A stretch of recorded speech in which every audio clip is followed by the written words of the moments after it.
through the winter's ice and cold, down Nicollet Avenue, a city of flame fought fire and ice neath an occupier's boots.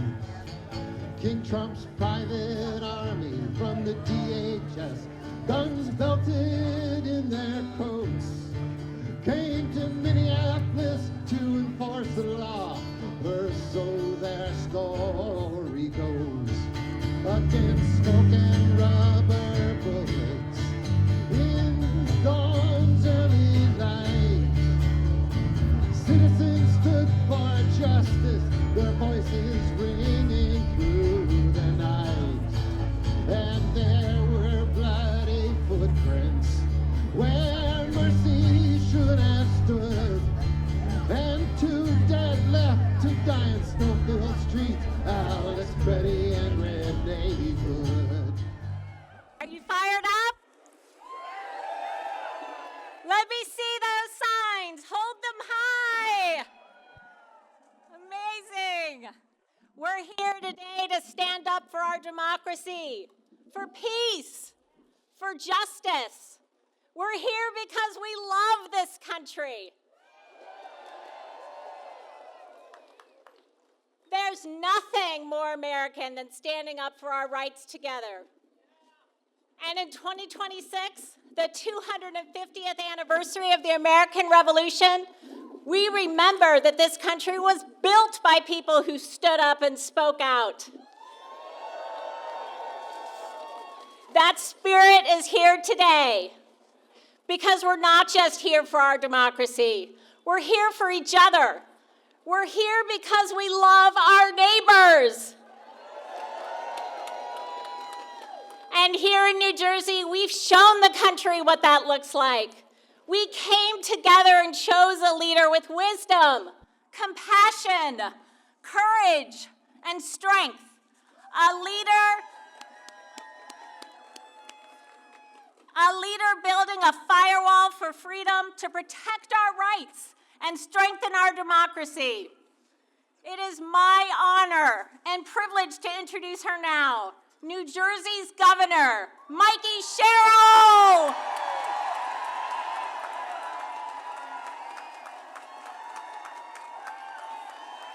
Well, thank you. Thank you so much, Linda. It is wonderful to be here. Thank you to our fantastic senators, Senator Zwicker. I'm so happy we have the ACLU, the League of Women Voters. We have the Climate Revolution Action Network, the Institute of Social Justice. We are here with people who care deeply about our rights, about the Constitution, and about the people of New Jersey. And I am so happy to join all of you here today because we are here to stand up strongly to say no kings. No kings. No crowns, a lot of crowds. No dictators. We believe in the Constitution. We believe in the rule of law. We believe in the people. And I have to tell you, I, for one, have pledged to fight for the people of New Jersey. I know that's why you're all here, and I'm going to keep up that fight. And I am getting sick of having to fight tooth and nail against the President of the United States for working people across our country. So when he comes and he tries to end the Gateway Tunnel project and take jobs away from 1,000 working people, put their health care at risk, put their paychecks at risk, we took him to court. And we won. Not once, not twice, 3 times and counting, we've been winning in court. And when he came after New Jersey and said to me, turn over the private voter information of the citizens of New Jersey, I said, no way.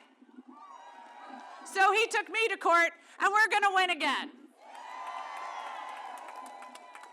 And so every single time he comes after us, in every single way, when he makes our life hard, when he makes it so you can't even go to an airport and get on a flight and safely go somewhere else, we're going to fight hard for people, because this is ridiculous. This is what happens when you put somebody in charge who is more interested in making $1 billion for himself and his family than running the United States of America. But not here. Here in New Jersey, we have pledged to fight. We have pledged to fight against what we see coming from Washington. We have pledged to stand up for everybody's safety and security, so we're not going to have mass militias coming into our state. It's now illegal in New Jersey. We are going to fight to keep people safe, and we are going to fight for families. And so every single time that anyone comes after New Jersey, I'm going to say no way. And I know I'm going to keep winning because of all of you. Because all of you have come out today to stand up for your rights, to stand up for the rights of your kids, to stand up for the rights of your communities, to stand up for the rights of all the people of the United States of America, and to once more say, not here, not now, not ever, no kings. Thank you guys.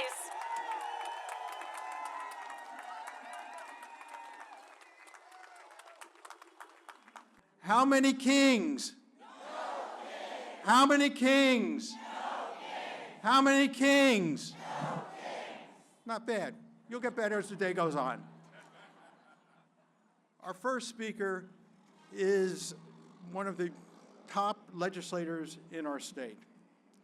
He brings to the legislature not only a keen legislative ability, as a matter of fact, the New Jersey Chamber of Commerce named him in 2025 as the best legislator in New Jersey, but some real talents, because in his day job, he is a physicist. He is an award-winning physics teacher. He is the head of the Public Engagement and Workplace Accommodation Department of Princeton University's Princeton Plasma Lab.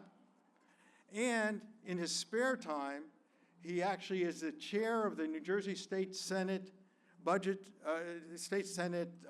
Legislative Oversight Committee, the vice chair of the Education and Labor Committees, and sits on the Budget Appropriation Committee, kind of like the four most important committees in the New Jersey State Senate.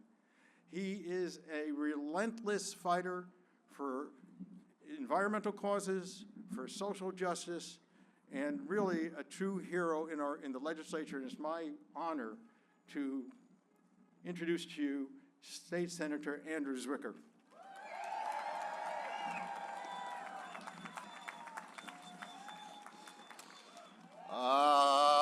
Yes.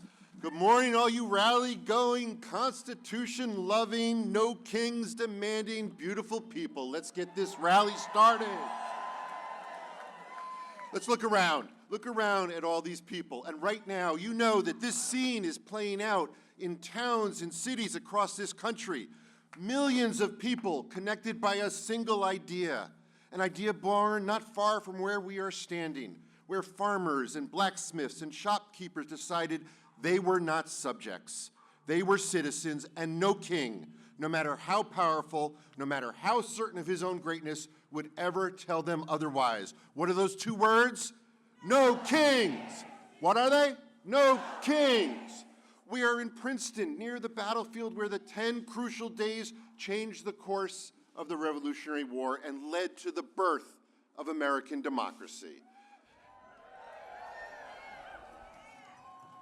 And here we are in 2026, chanting no kings. 250 years later, I would like to think the founders would be proud. I'd also like to think that they would be absolutely baffled that we still have to do this. I mean, we won. We wrote it down. We put it in a document. We have been very clear about the no kings thing. And yet here we are. So let's make sure we hear it one more time. No kings. I love it. Look, I get it. You came here today carrying the weight of everything wrong right now. War, families ripped apart, a Congress that has gone silent while the Constitution gets shredded, ICE agents breaking the very laws they claim to enforce, and there's a relentlessness to it. Every morning, something new, something worse, something that would have been unthinkable 2 years ago. But the signs you are carrying, you're not carrying them alone. So let's hold those signs up again. Let everybody see them. Because if you want ICE out for good, if you want to resist, if you want to vote them out and stop the lies, then it is up to us. And let's be clear. This is what a rally is for. In a moment when isolation is their strategy, when they want you to feel small, they want you to feel overwhelmed, they want you to feel powerless, being together is a form of resistance. So when I look out right now, I see the parents who brought their kids today because they want them to know what it looks like when people come together. I see the people who made signs at their kitchen table, the person who almost didn't come, who almost listened to that voice that said, "What's the point?" and came here anyway. And I see you who drove an hour to get here, and the ones who live around the corner and will never miss another rally. Every single one of you made a choice, and that choice matters more than you know. Because I know how heavy this moment feels, I feel it with you. Despair and exhaustion are their strategy, but they are not our truths. Because when good people feel so worn down that they believe nothing they do matters, that the tide is too strong, that the institutions are too broken, that they might as well go home, the people who want to dismantle this republic win without a fight. And that exhaustion and that hopelessness is not something that's happened to you, it's something that's being done to you. Deliberately, systematically, and on purpose, and we will not give that to them. Because nobody should have to find their way out alone, and we've been here before. This country has been here before, and we know the way out, and we find it together. Authoritarianism doesn't arrive all at once. It doesn't announce itself. It doesn't show up one morning with a declaration that democracy is over. It happens in steps, small steps, each one a little further than the last, a norm abandoned, an institution defunded, a voice silenced, and a law ignored. And each step, it needs something from the rest of us. It needs us to look away, to tell ourselves it's not that bad, to decide that speaking up is too risky or too exhausting or too unlikely to matter. It needs our silence and it needs our complicity. And so today here in Princeton, and in cities and towns across this country, we are giving our answer. Not just as New Jerseyans, but as Americans. Because today, we declare that we will not be silent, we will not look away, we will not take one more step down that road without standing up and saying no. Not here, not us, not on our watch. Because here in New Jersey, we protect our immigrant neighbors. We believe that people who build our communities, raise our children alongside us, and pay their taxes, call this place home, they belong here. In New Jersey, we protect a woman's right to make her own decisions about her own body. That right is in our law, and we will defend it. In New Jersey, we protect our LGBTQ neighbors, and especially our trans kids, to live openly, to love when they love, to raise their families, to walk down the street without fear. And in New Jersey, we protect our environment, we follow the science, and we are going to build a clean energy future, whether Washington is there to help us or not. These are not partisan values, these are Jersey values. And as long as we keep showing up, they're not going anywhere, because when we fight, we win. When we fight, when we fight, this is our firewall, and you are the proof. I was talking to a friend of mine earlier this week. He's a good person. He loves this country. He cares deeply about it. And he said, a rally, what will it do? What will it change? Why bother? Why bother? I'll tell you why we bother. We bother because the people who came before us bothered in the fields in this town when the odds were longer than anything we face today. We bother because rights that are not defended do not survive. We bother because democracy is not an inheritance you receive, it's something that you earn. It's a practice you maintain day by day, rally by rally, vote by vote, and conversation by conversation.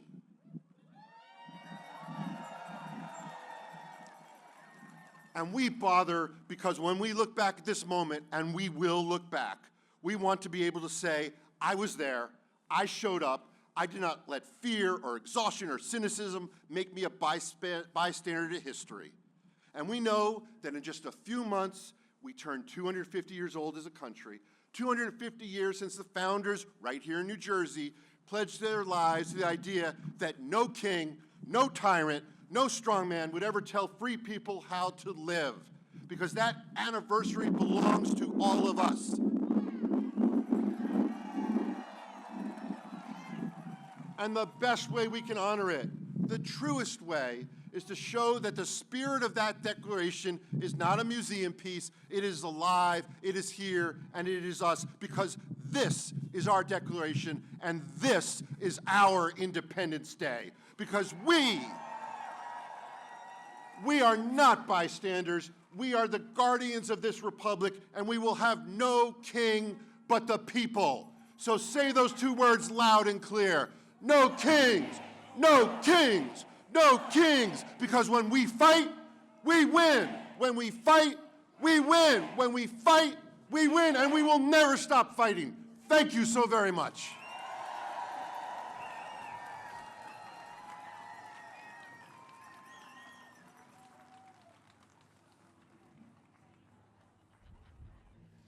We're going to take a music interlude, and you're going to hear from Charlene Leahy.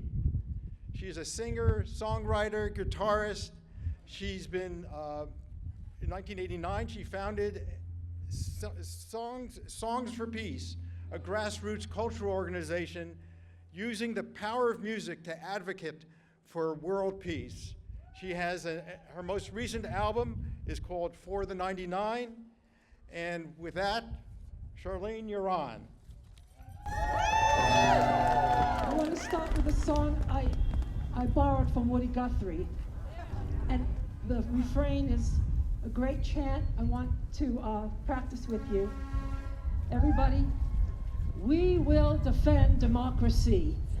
We will defend democracy. You'll recognize this one.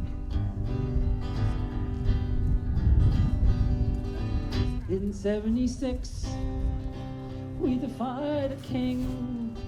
In 2026, we'll let the freedom ring. Let's lift our voices and proudly sing. Everybody, we will defend democracy.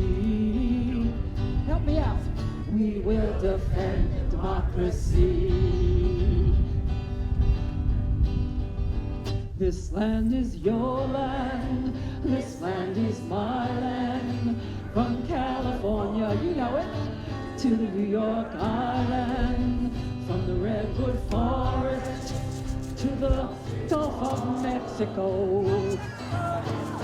This land was made for you and me. Everybody. This land was made for you and me. On Minneapolis, Trump waged a war by sending masked men to break the law. From the streets of Portland to Princeton, New Jersey. Everybody, we will defend democracy. We will defend democracy. For regime change on foreign sand, Trump's killing people in Iran. For regime change right here in this land. Everybody, we will defend democracy. I can't hear you. We will defend democracy. Trump thinks he's royal, born to rule. 'Cause we're not loyal, he's bound to lose. We the people will stop his coup. We will defend democracy. We will defend democracy.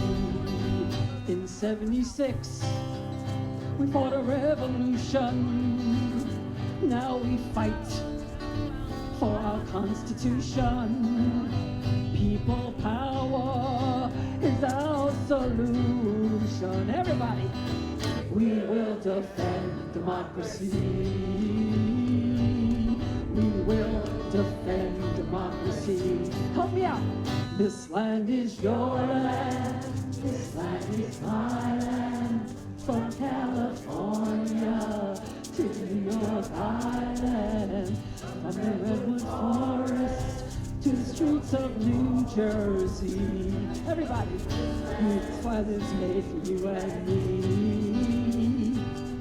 This land was made for you and me. This is Woody's verse. Nobody living can ever stop us as we go walking our freedom highway. Nobody living can make us turn back. No, we will defend democracy. We will defend democracy. One more time, this land is your land. This land is my land. From California to New York Island. From the redwood forest to the streets of New Jersey. This land was made for you and me. This land was made for you and me. This land was made for you and me.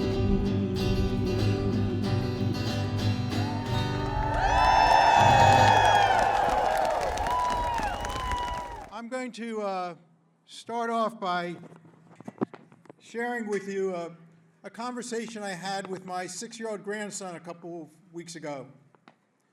He was asking me what I do as a lawyer.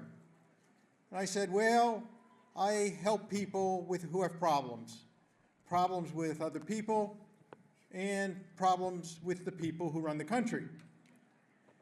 And he said, you mean like President Trump? And I said, yeah, like President Trump. And he said, why is President Trump a bad man? And I said, well, because he doesn't seem to care about anyone other than himself. Then he said, but he wants to be king. And that's bad. How do we stop him? And I said, well, we stop him by lawyers going in to see judges and seeing if the judges can tell President Trump that what he's doing is bad. We try to stop him by talking to other people, including people who like him, and try to convince them that what he's doing is bad. And then he said, how long is it going to take to stop him? And then he added, how old am I going to be when we stop him? And quite frankly, I gulped. And I said, very soon.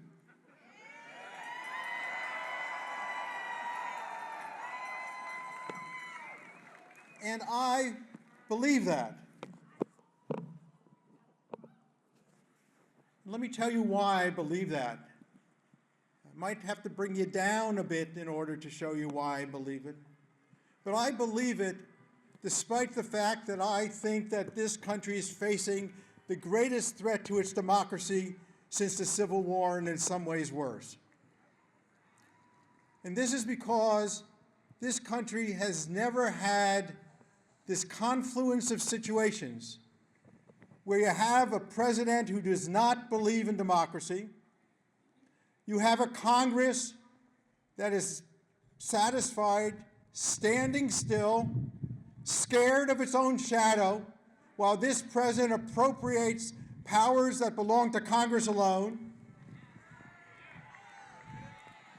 And all of this against the backdrop of a Supreme Court opinion that gave this president a get-out-of-jail pass by giving him immunity no matter what he does in office. And how does this president react to that? How does he respond? Well, predictably. First, on day one, he pardons the insurrectionists who, following his rallying cry, stormed the People's Cathedral on January 6, 2021. He then guts the civil service and guts the Office of Inspector General throughout the federal agencies. He then forces law firms and colleges to bend the knee because he doesn't like their diversity, equity, and inclusion policies. He demands that national museums and national parks present a history that is literally whitewashed.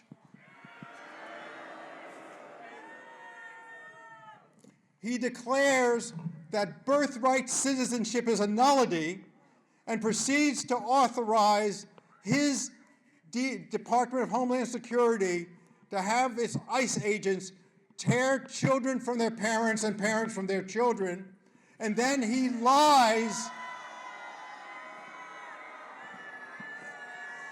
And then he lies about innocent people who are killed in cold blood by those agents.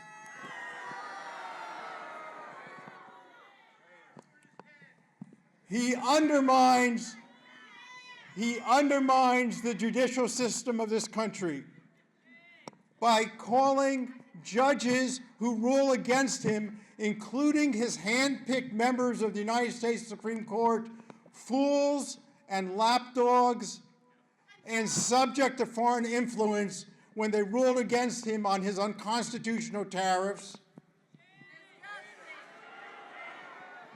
He pleads for a Nobel Peace Prize, but he renames the Department of Defense the Department of War.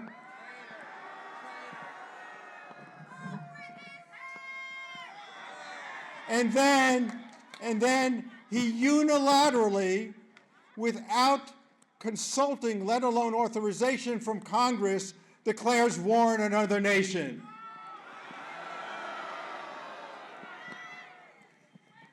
Every word out of his mouth is typically an insult or fabrication, and the social memes, the memes that he reposts are so misogynistic, so sexist, so racist that they make your stomach turn. He calls those who oppose him politically the enemy within. He calls the press that criticizes him enemy of the people. He calls immigrants people who are poisoning the blood of this country. These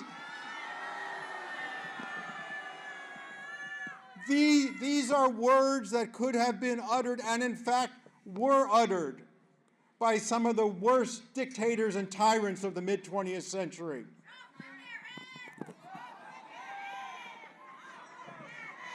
Then there are the things that seem so trivial because they bespeak a small man who feels important only when people praise him, such as putting his name on and indeed above that of John Kennedy on the Kennedy Center for Performing Arts, a building that was meant to memorialize a martyred president, not as an edifice to a man who would be king. He plasters enormous portraits of himself on the facades of buildings throughout Washington, most sadly on the Department of Justice building,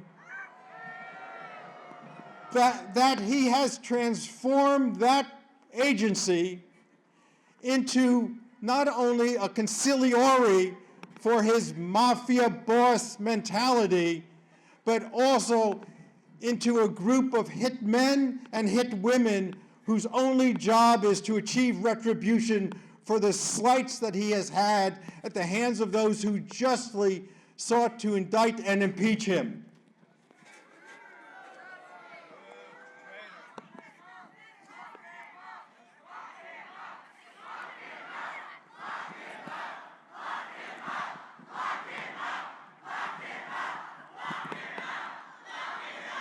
Lock him up.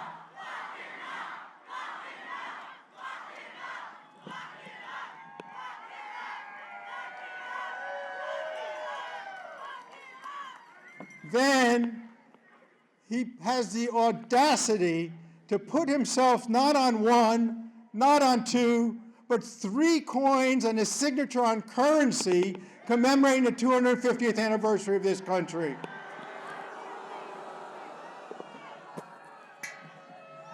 The sound you are hearing is George Washington, John Adams, Thomas Jefferson, and James Madison rolling over in their graves. And that's not even the worst. Look what he's doing to elections. Look what he's doing to the right to vote, the right that is preservative of all other rights. This is a man who thinks that an election is fair only if he wins. And this is a man who knows he has less chance of winning if people of color come out and vote. So what does he do? Vote, vote, vote, vote, vote.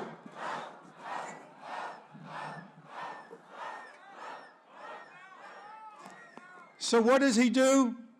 Well, he sends the Department of Justice to predominantly black Fulton County where they seize ballots and voting machines.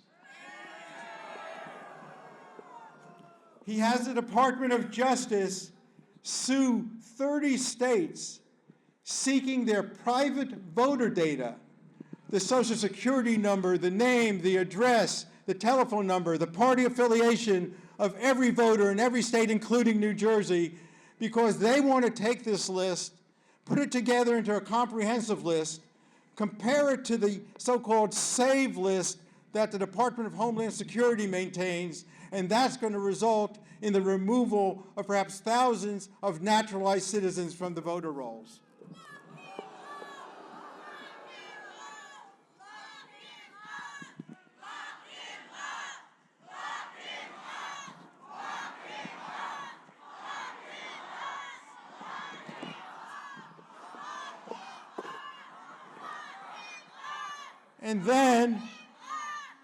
And then, to top it off, he tells his political party to nationalize elections. Does all of this make you angry? It should, but we have to channel that anger into constructive, nonviolent action. We have to channel that anger into unrelenting pressure on this administration. And there are a bunch of ways to do it. We can do it in the streets as we're doing today. We can do it in our state legislatures. We can do it in the courts of law. But most of all, we have to do it in the court of public opinion. And we can do it. And we can start right here in New Jersey. You heard Governor Sherrill talk about the many things that she's doing, and Senator Zwicker talk about all of the things that they're doing throughout New Jersey. New Jersey can stand not only as a firewall against the worst of the atrocities of this administration, but also as an example to the rest of the nation as to how to do it right. And one of the ways we can start is by the immediate passage of the John R. Lewis Voter Empowerment Act. And we can continue to support Governor Sherrill's administration's fight against the Department of Justice attempting to get the voter databases. We can continue to support the Sherrill's administration fight against the construction of additional detention centers for immigrants in this state. And we can continue to support Governor Sherrill's executive order, which curtails ICE from enforcing his activities on state property. And by the way, while we're looking at this state, let's look at our municipalities, including Princeton, and make sure that they do not unnecessarily burden the right to protest.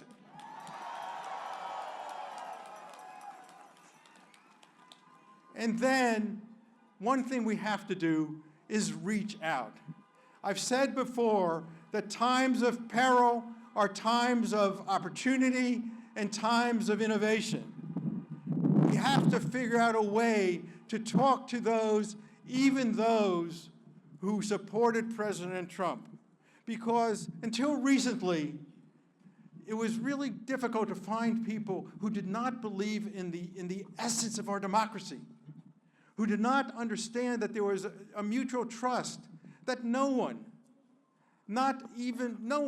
didn't depend on what you believed about the environment or immigration or taxation or any issue. No one other than the most craven dared to question the fundamental underpinning of this country, dared to question that due process and equal protection under the law were golden words that meant to govern the way the government was to treat every person within its borders. That checks and balances were the essential guidelines in order to make sure that no one, and particularly not the president, could act with impunity. And that most of all, those magic words, and we've talked about it before and we're going to continue to talk about it, we the people are the words that control what happens in this country. We the people.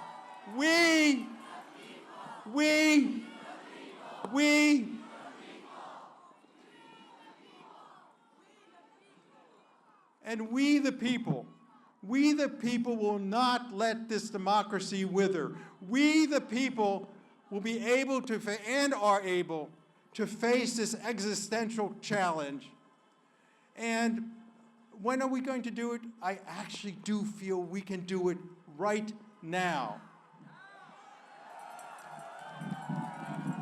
We can do it right now because you're already seeing the fraying of the support for this president. We can do it right now because I feel it in the energy of this crowd and the energy of the crowds across the nation. I feel it when I look at the ACLU and our partner organizations working day in and day out to fight for this democracy. I see it in the face of a 6-year-old who is way too young to be worrying about the future of this country. We, the people, will not let this democracy die. We, the people, will recreate a country so never again will there be a threat to putting democracy as a sacrifice on the altar of autocracy. We, the people, will never, ever let anyone be king.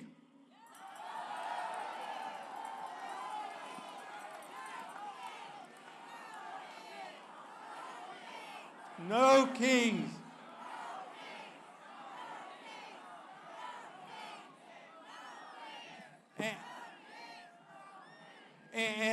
You know what? That's what I told my 6-year-old grandson. Thank you very much.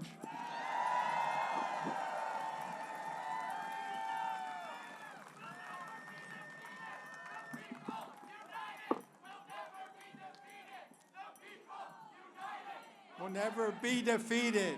One people, united, will never be defeated.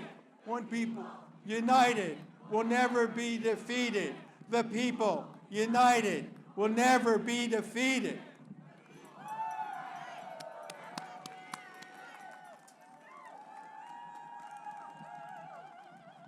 Well, it's my pleasure to introduce our next speaker.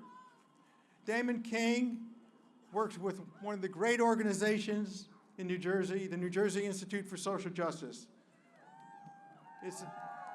It's an organization dedicated, as its name says, to social justice, but particularly to uplifting the economic wherewithal and the fairness and justice for Black people and other people of color. Mr. King concentrates on home ownership issues, trying to narrow that gap in home ownership between whites and people of color. He is a native of our neighbor, Plainsboro, New Jersey, and it's my pleasure to welcome Damon King.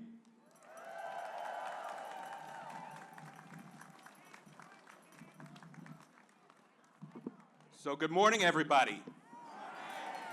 My name is Damon King, and I'm here from the New Jersey Institute for Social Justice. No kings. So I would like to thank Indivisible Princeton for inviting us to speak to you today. And I would like to thank each and every one of you who has come out on this cold, blustery morning to stand for the proposition that is at the foundation of what it is to be American. The proposition that in this country we do not have kings. We have a democracy. Thank you. Now, today, unfortunately, that democracy is under siege. We have immigrant communities all over this state and this country that are living in fear. The diversity that is our lifeblood here in this state is under attack. And even our right to vote is being attacked. I'm going to try and project a little bit more and get into this mic. These are challenging times for us for sure. But I also want to remind you that these times are not, in fact, new. For generations, people within our country have fought, each in their own way, to have us create a more perfect union, a more inclusive, welcoming, and more perfect union. Our founders, our civil rights leaders, our labor rights leaders, our women's rights leaders, our immigrant organizers, from the beginning, have fought to protect and expand the rights that are available to all of us. And as this country has moved forward, yes, we have seen setbacks, but we have also seen progress. Now, crucially, those who have fought in each generation and have won have done so not just because they are willing to fight, but because they are willing to build. They have built new coalitions, new institutions, new legal protections, new policies, bringing more and more and more people into our democracy so that we have the democracy that we can see today.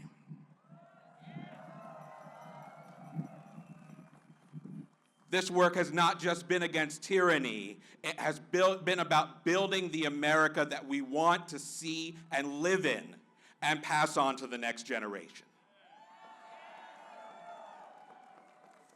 And it's these chapters in which people have been willing to both fight and build that have been the best chapters of our country's history. Now, today we face a government that would detain and deport our neighbors, that would erase our history, our true history, that would shut us out of our own democracy and that would have us live in fear. There are too many people in power in this country that would rather have us be silent and compliant than be strong.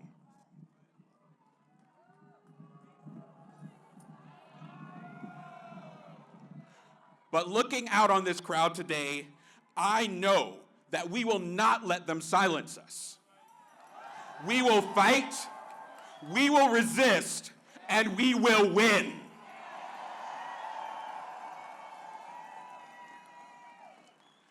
Now, as we fight, we must do more. Just as the generations that came before us did, we must build. Because while our founders did envision a democracy, they did not and could not imagine the multiracial democracy that we deserve. One in which everybody is treated equally and in which everybody truly has a voice.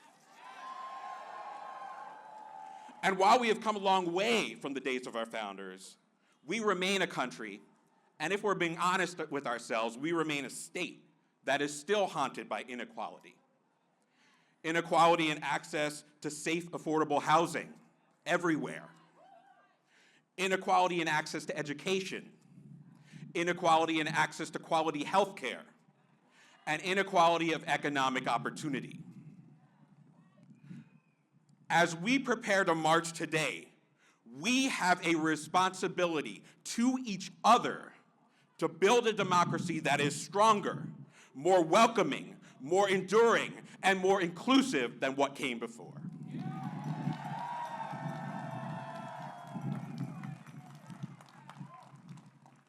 Now, I know because these are scary times that some of you may be standing there thinking,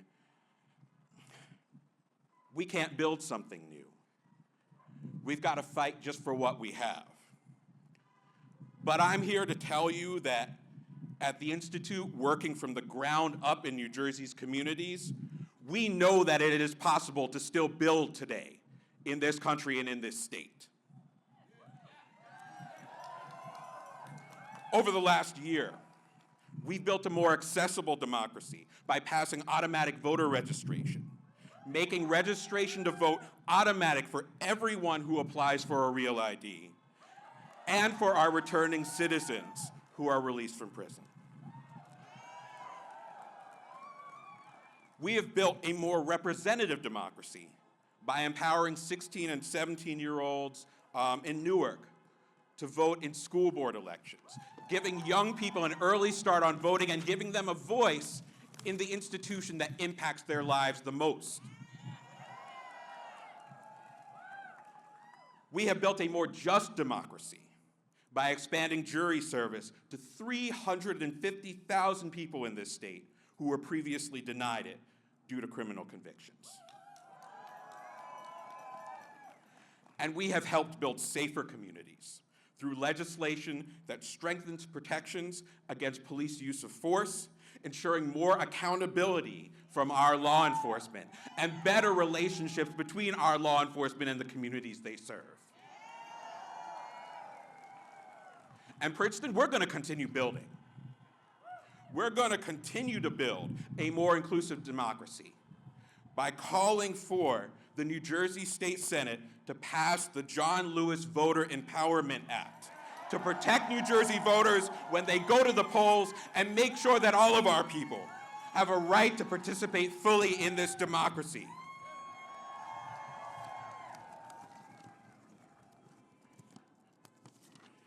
And we're going to continue building by building on the recommendations of the New Jersey Reparations Council to tell the truth about New Jersey's history, stop efforts to erase our history, and repair the damage caused by centuries of slavery, segregation, and discrimination. We're going to continue to build a foundation for a fairer and more equitable justice system in this state. And we are going to build a state where everybody has access to the state's vast wealth. We're going to close the racial wealth gap. We're going to expand access to housing and access to home ownership. And we are going to expand access to education and those engines of economic and social mobility that will allow people to provide for themselves and their families.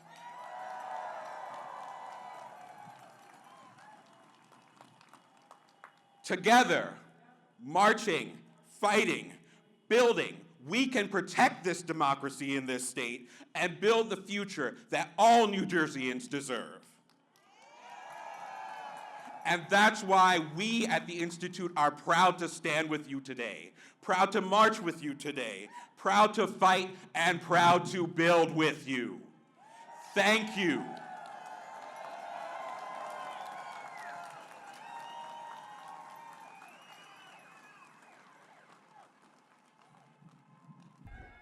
Well, we're going to have another musical interlude from Ken Fredine and Chris Pauley. They are also known as the duo called, and I don't know why, but maybe they can explain it, Missing Charlie. And they have been appearing often doing pro-democracy and protest songs in the Hopewell area. And I've listened, I've heard them before, and they're just terrific. And welcome, Ken and Chris. We've got a song now. This is something for y'all to sing along with. It's a new song. This is by Nils Lofgren and his wife Amy. And it's called No Kings, No Hate, No Fear. And the line you're going to be singing, it's going to be no kings, no hate, no fear, our freedom beating here. Okay? And we'll get to that chorus near the end.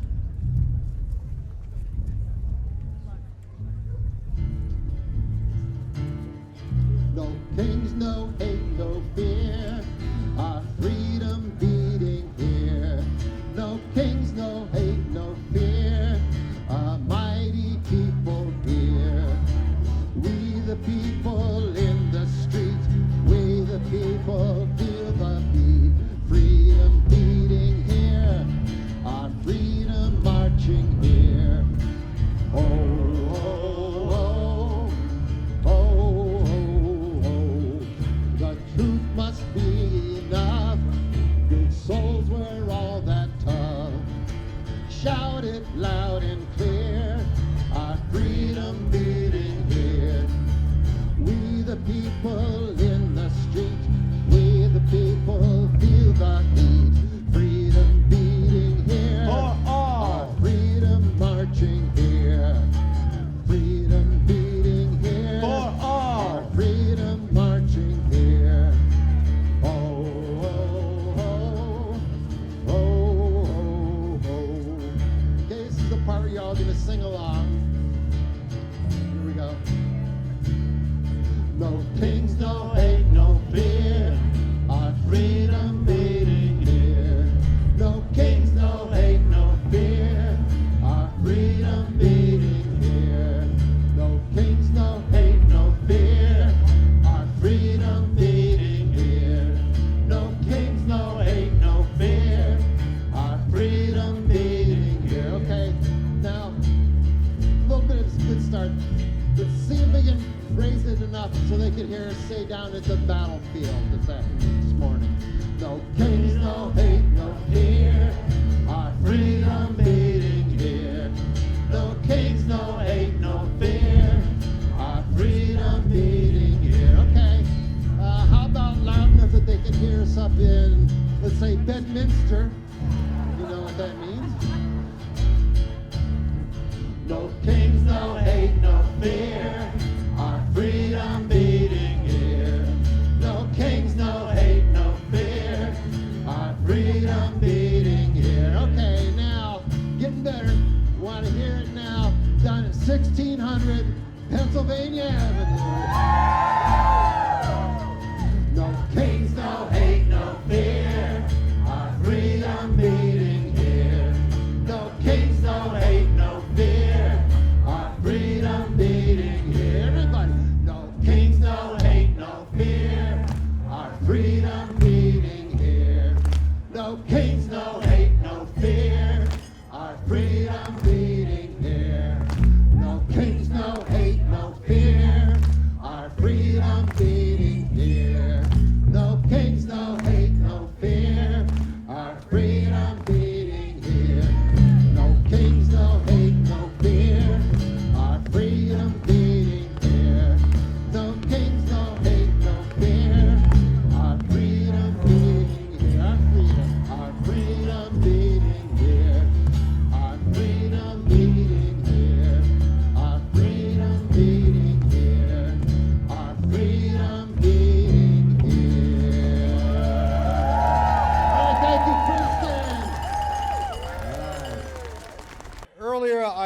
gave you the disappointing news that Bonnie Watson-Coleman wasn't able to be with us today. We do have, fortunately, a late starter, and we're pleased to welcome with words from Representative Coleman, her Deputy Chief of Staff, Jordan Lewis.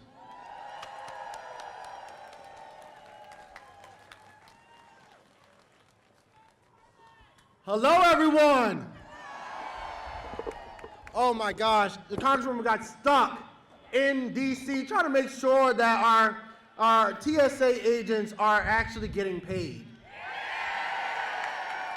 For those who have donated to TSA agents, for those who are here with us in spirit but also in person, thank you for showing up every time. It's you that are fighting on behalf of your neighbors, because immigrants are our neighbors and our family members. And we know that this country has been built by immigrants. And for those all the way in the back, we hear you as well. There's no king in the United States of America. And we are going to melt ice. When I say melt, you say ice. Melt. Melt! Melt! No king! Thank you.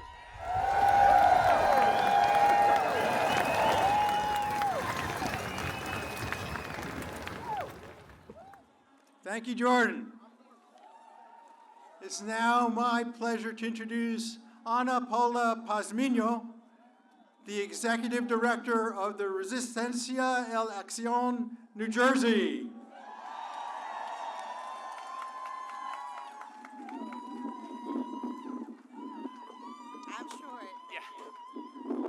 All righty, ¿cómo estamos? Good morning, buenos días. All right, well, I want to first thank all of you, to all of the people who have coordinated this, to the groups that are gathering to talk about what really is important to us in this country. Thank you for having Resistencia, a grassroots organization, here today. So we are very thankful. When I say immigrants' rights are under attack, you say, what do we do? Stand up, fight back, okay? All right. When immigrant rights are under attack, what do we do? When workers' rights are under attack, what do we do?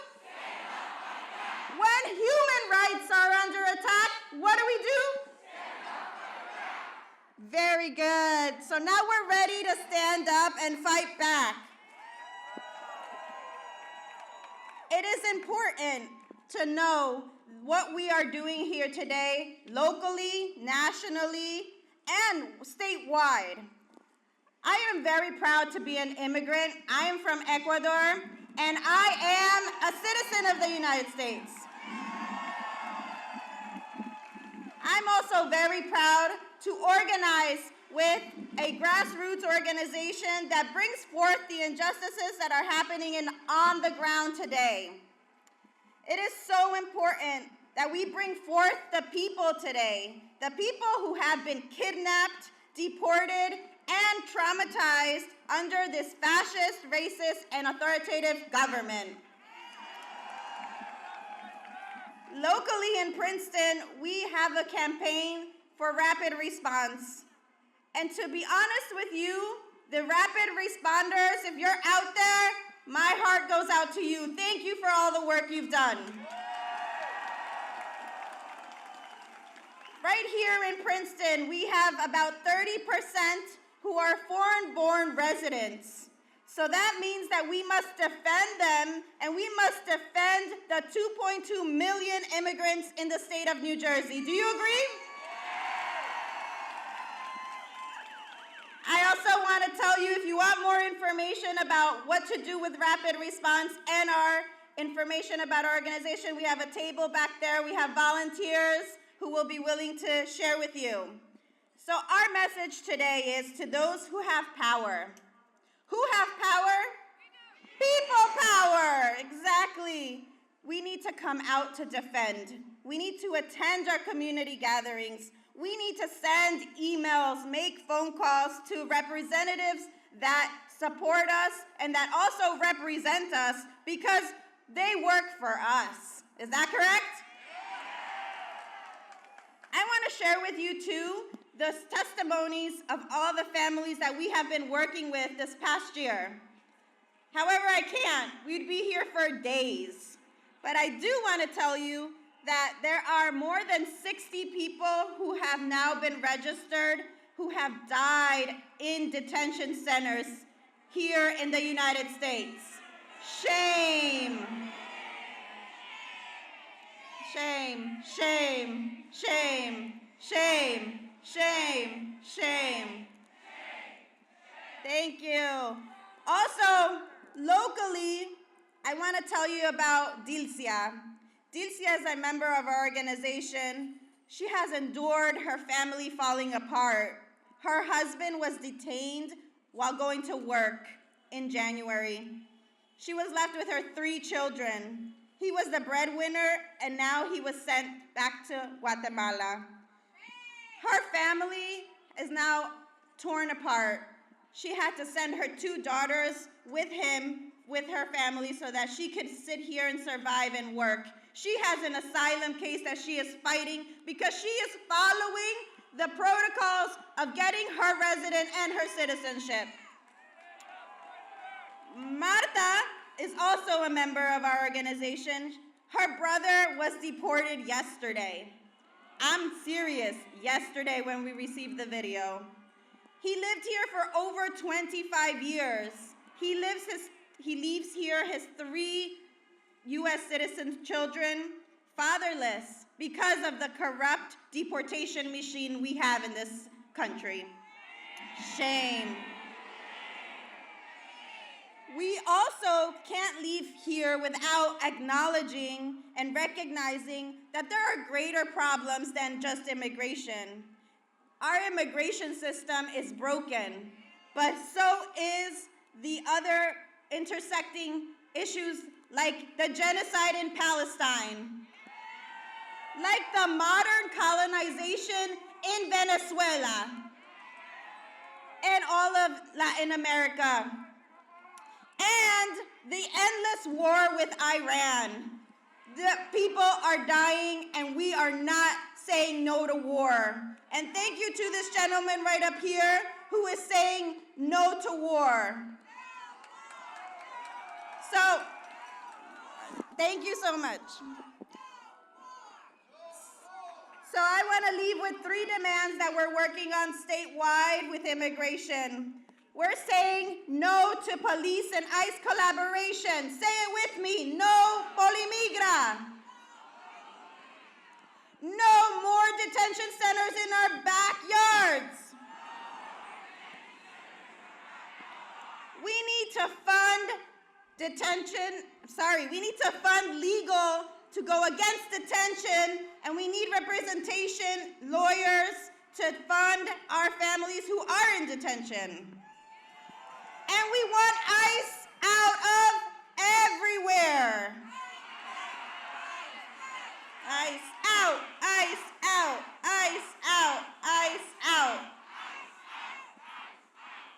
So I want to say one last thing. I want you to take a look at each other. If you came here with your group, find somebody who's not from your group and make friends with them. Share your stories, because this is an issue about humanity. It's not only a political issue.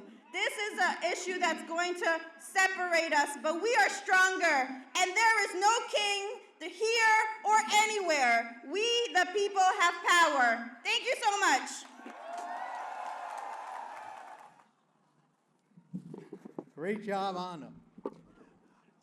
Our next speaker, let me get this up. Our next speaker is Jennifer Howard, actually Dr. Jennifer Howard.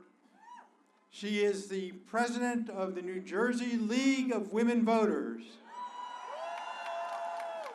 And let me tell you, That organization, that's one of my favorite organizations. That's an organization that has become one of the most dynamic fighters for voting rights, and not just for voting rights, but has become truly a racial justice organization.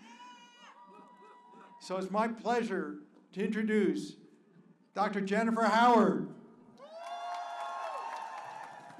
All right, can you hear me now? It's a great morning, Princeton! Woo! It's so wonderful to see so many of us here on a chilly but sunny morning representing the many. While there are many rallies across New Jersey and the United States today, there's symbolism for us to be here at the Princeton Battle Monument, where this statue reminds all of us of the Battle of Princeton, which was part of the battle to lead this land away from tyranny. The troops were dwindling in number, but Washington said, if you will consent to stay 1 month longer, you will render that service to the cause of liberty and to your country, which you probably can never do under any other circumstances. The League of Women Voters is a national sponsor of No Kings because we believe an inclusive, multicultural democracy is not only possible, it is the only way, the righteous way to move our country forward. And now more than ever, our democracy needs to be protected. It is not hyperbole to say that they are coming for your vote to silence your voice. But we know the vote is sacred. We know that the vote is powerful. We know that we, the people, are powerful and we will not be silenced. We are ready for when they escalate, we organize. When they intimidate, we mobilize. And when they divide, we stand and show up together.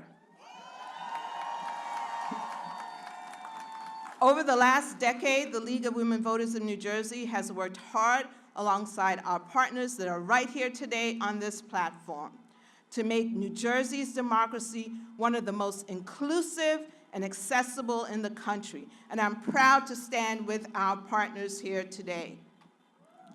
This work has included things that feel like no-brainers, like online voter registration and automatic voter registration. It includes early voting and expanding the vote by mail. It includes the ability to cure your ballots if you make a mistake, the ability for folks on parole and probation to participate in our elections, and so much more. Attempts to nationalize elections threaten your access to the ballot. What's more, the federal government is trying to access our voting rolls and your personal data. I'm going to say it again. We are ready for when they escalate, we organize. When they intimidate, we mobilize. And when they divide, we show up together. The federal administration is even trying to stop the League of Women Voters from registering new citizens to vote. Can you believe that? Registering new citizens. There's no doubt that this administration is doing everything they can do to suppress voter turnout. The League of Women Voters is fighting back. We are protesting in the streets. We are filing litigation in courtrooms. We are working on state legislation in the State House like the Strong State Voter Rights Act. The nonpartisan League of Women Voters does not sway left or right, but we do call out what is wrong. Kidnapping people off the streets is wrong. Erasing our history is wrong. Silencing dissent, targeting crickets, militarization of our communities, and dismantling our democratic institution is wrong. The pillar of our democracy, freedom of speech, free and fair elections, basic constitutional civil rights are being trampled daily. Authoritarianism is not some far-off possibility, it's here. but we can and take our democracy back by showing up to vote, by continuing to refuse to be silenced, and by working right here in New Jersey for strong, safeguards. We are ready for when they escalate, we organize. When they intimidate, we mobilize. And when they divide, we show up together. The League of Women Voters of New Jersey was proud to work under the leadership of New Jersey's immigrant justice organizations to pass a package of immigrant protection bills. These bills unmask ICE, offer some privacy protections for our immigrant neighbors, and limit cooperation with ICE. The passage of this legislation is important and should be celebrated, but don't get it twisted, it's not enough. It is not enough until ICE is out of our communities, the detention and deportation machine is dismantled, and everyone can live without fear. And as fascism rises, our quality of life diminishes. It is harder and more expensive to access health care. The cost of food and gas has skyrocketed. Important environmental protections are being railroaded, threatening not only our quality of life, but our own existence. All while corporations and billionaires are getting wealthier. All while the powerful are protected and the people are treated as disposable. But don't worry, we are ready. For when they escalate, we organize. When they intimidate, we mobilize. And when they divide, we show up together. I am so grateful to each of you for showing up today and saying no more. I want to thank the organizers of today's event and also take this opportunity to truly thank all of the League's local members who are participating in these rallies today across the Garden State. I urge you to keep standing together, showing up and speaking out. Act locally. Attend your school board meetings and town hall meetings. Vote in the June primary and again in the November general elections. Join the League of Women Voters. We're open to any gender over the age of 16. Make your voice heard and your presence known. Lastly, we are ready for when they escalate, we organize. When they intimidate, we mobilize. And when they divide, we show up together. Thank you all. Okay, I'm going to introduce our not last speaker, our next to last speaker, Drew Arnay, who's an organizer with Climate Revolution Action Network, which is a youth-run advocacy for environmental issues. So let's give it out for Drew Arnay.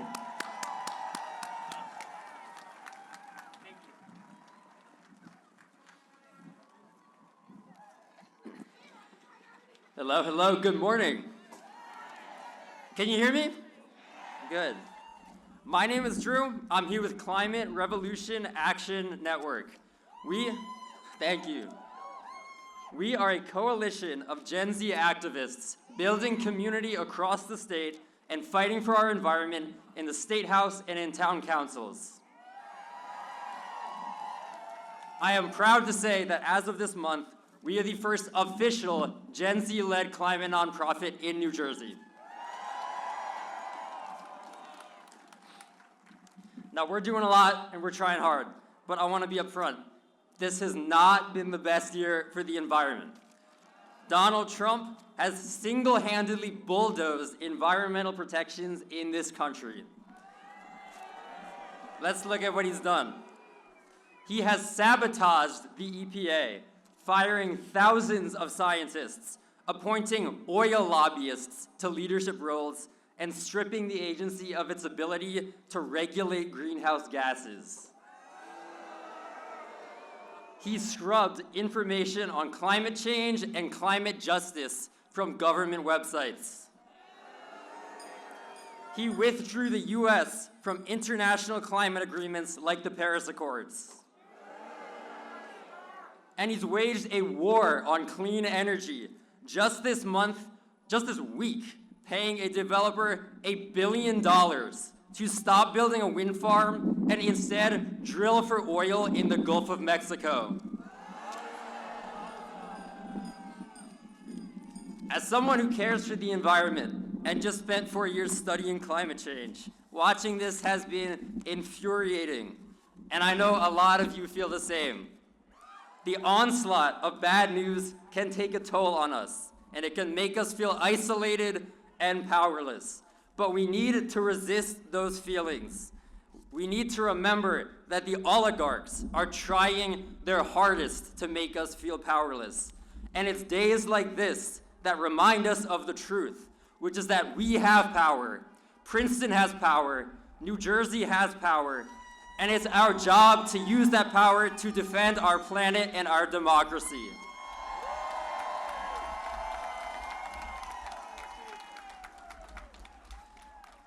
The fight for the environment and the fight for our democracy are intertwined.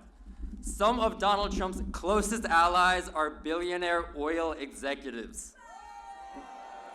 Yeah, just in the last election, we saw this very clearly. He offered billionaire oil executives a deal, saying that if they gave him money to win the election, he would pay them back through all the regulations he would cut, the environmental regulations. Well, they gave him $100 million, and now he's following through with his promise. All of the environmental cuts were paid for by big oil. Trump and big oil think that they're untouchable. They really think that they're kings, but they're not.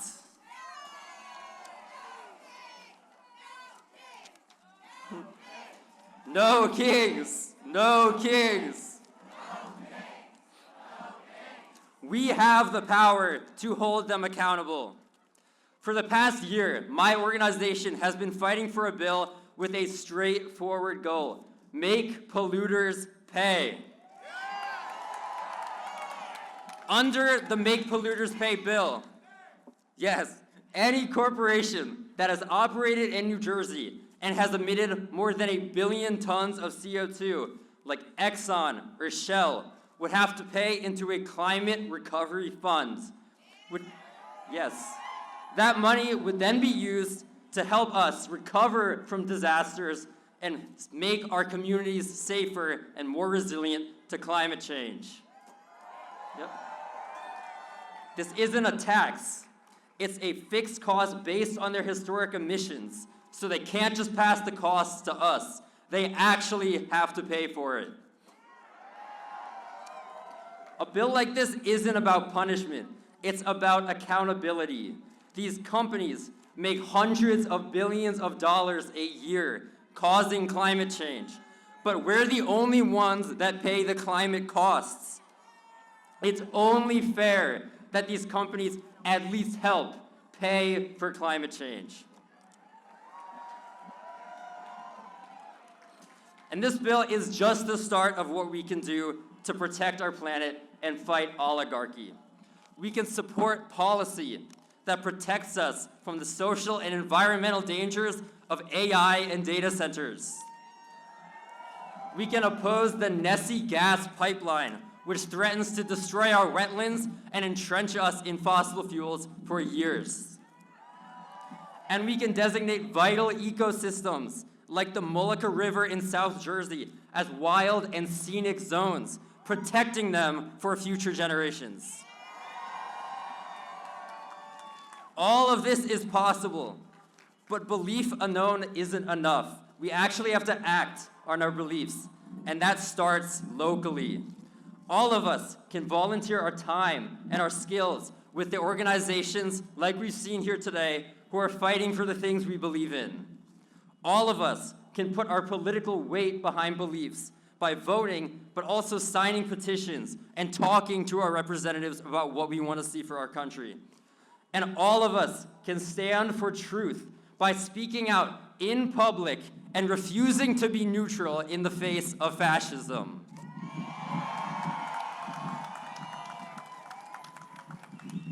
There's a lot we can do, and everybody has something to contribute. The threats we face are unprecedented. Our resistance should be too. My name's Drew. My group is Climate Revolution Action Network. Thank you.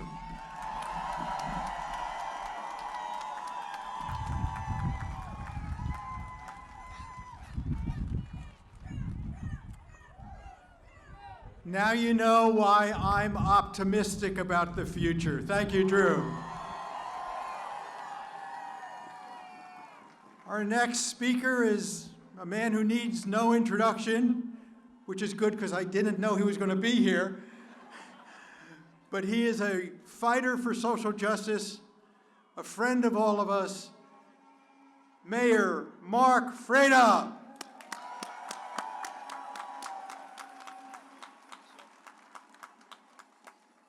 Hey, good morning. Thank you for being here. It is crazy that we are here to show what the American spirit and what American values really are. We have to protect ourselves from our own president. This is unbelievable. The problem, well, let me start elsewhere. We're here to say no kings, right? No kings. No kings. The problem is that, is he going to become more than just a king and become a dictator? This is a threat. This man does not believe in the rule of law. You look at what this administration is doing day to day. It is amazing how every day they bring a new surprise on how they can break the laws of this country. We are here to show that we believe in the rule of law in the United States of America. We believe in the values of the United States of America. We believe in the right to show up, stand up, and to be heard. It is critically important that we today here, and countless other thousands and hundreds of thousands and maybe millions of Americans are standing up throughout the country to send the message that we will stop you. We will find a way to get back on course. Your being here is important. Your standing up and speaking up every day is important. One of the most important things you will do over the next several months, you will help people register to vote. You must make this your main goal. I will find people that are not registered and I will get them registered. And after I do that, I am going to make sure they show up and they vote. If we want our country back, and we need to get our country back, we must vote. We must get people to vote. We must vote. We must show up. We must stand up. Vote, vote, vote.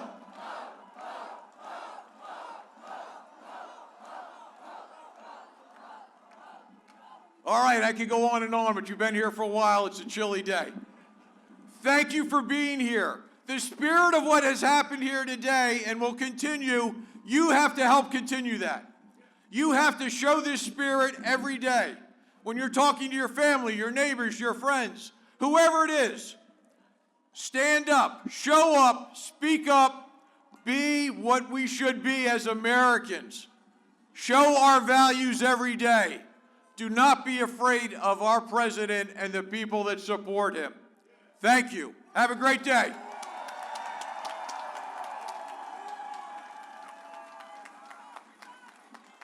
Thank you, Mayor, and thank all of our wonderful speakers today. So, show me what democracy looks like. This is what democracy looks like. Show me what resistance looks like.